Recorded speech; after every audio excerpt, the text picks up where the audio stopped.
Gaping holes in roofs, windows shattered, trees uprooted. We do know we've had extensive damage there. A lot of homes, a lot of businesses damaged. Tonight, along the Texas Gulf Coast, utter devastation. In the town of Rockport, entire blocks are decimated. We have nothing left. And Amanda Evans is shaken. She was caught in the eye of the storm. By 1 o'clock, it was terrible. It was so, I was crying. I was on my knees praying that we made it. Her home gone. Why didn't you evacuate? We just didn't have the money. Harvey barreled ashore overnight, packing 130-mile-an-hour winds, blinding sheets of rain, and a treacherous storm surge. We have been praying for quite a while now for the eye to pass over so we can get some kind of a break. All right, this is bad. The Category 4 hurricane is the strongest to hit the U.S. in 13 years, making landfall twice. Now search and rescue efforts are underway. The Coast Guard called in to rescue at least 3 tugboats stranded offshore. We want to do everything we possibly can to keep people out of rising water. The whipping winds ripped roofs off buildings. Power lines snapped, sparking massive explosions. Electricity knocked out for at least 300,000. Our town was destroyed, and it hurts. On the Bolivar Peninsula, 3 homes burned to the ground. It was pretty scary. It was probably, it felt like 150-mile-an-hour winds. I mean, it was whipping pretty good.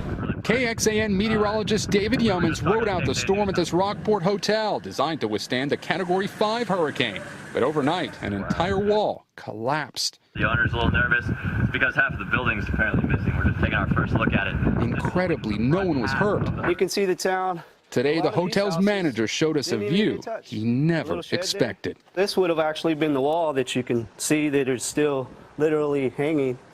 It just kind of flipped over on itself, and half of it ended down there.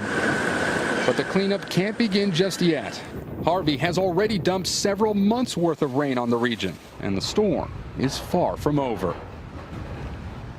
As the torrential rains move north, authorities here in Rockport are only just beginning to assess the damage.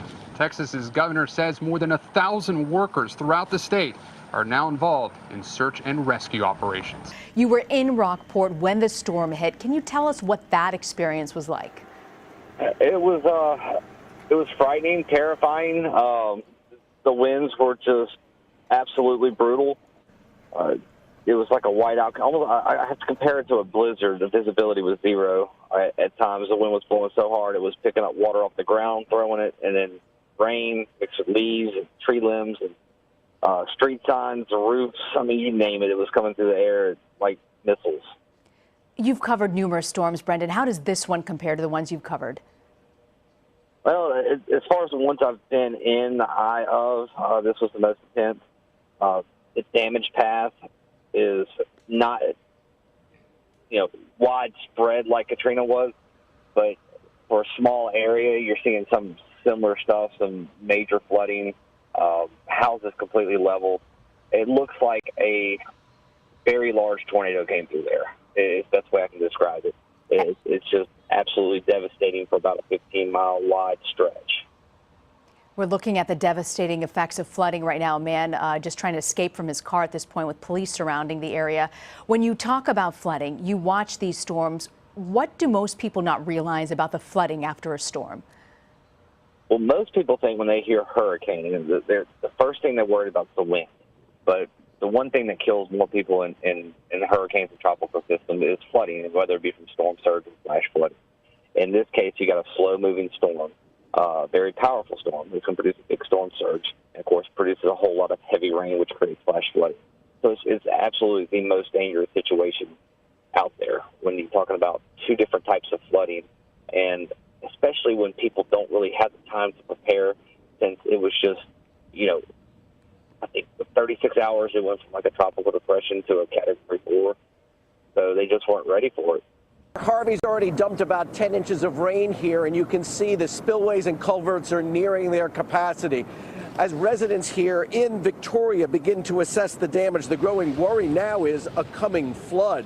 Streams and creeks overwhelming their banks, all of it flowing into the bulging Guadalupe River. The best way to look at that is from above. Take a look at the drone shot here. With 20 to 30 inches of rain forecast to fall here before Harvey is gone, water managers expect by Wednesday the river to crest 32 feet above flood stage. Residents who live along the river in the area are concerned not only about the flood, about the fact also that they do not have flood insurance. On top of all of that, because of the power outage, there is now a mandatory boil water alert for drinking water.